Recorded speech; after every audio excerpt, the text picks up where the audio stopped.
Hi, I'm Rabbi Marc Kline, Monmouth Reformed Temple. This is Shabbat Shalom with a heart-healthy dose of Torah.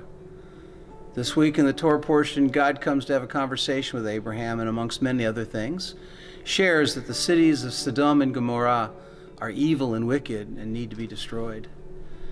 And the true advocate that Abraham tries to be, he says, will the judge of all the world not do justice? God, if there's 50 righteous people, will you save the city on behalf of the 50? And God says yes.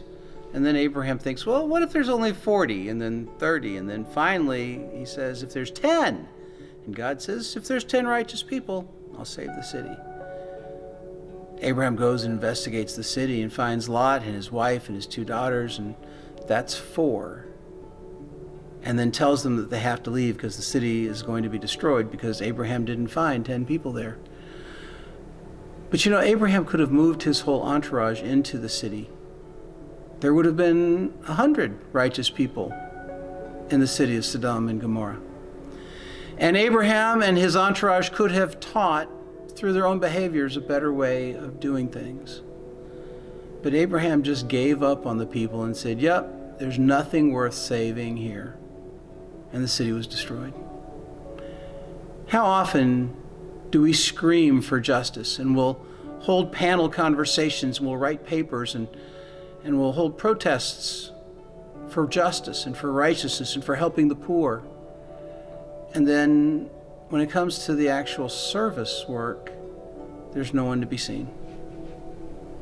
Folks, we're great at screaming at God and screaming at each other to do better. And yet, the people who are really in need then don't see us at all. There are people who are in the trenches. And God knows I appreciate everyone who shows up at the pantry, and who shows up at the hospital, and shows up at the clinics, shows up in the streets. But for all of the people screaming that it needs to be done, if we all actually got out there, we really could change the world. Let's make it happen. Join us tonight, 7 o'clock, monmouthreformedtemple.org for our Shabbat services. And we hope to celebrate this day of respite and renewal together. Shabbat Shalom.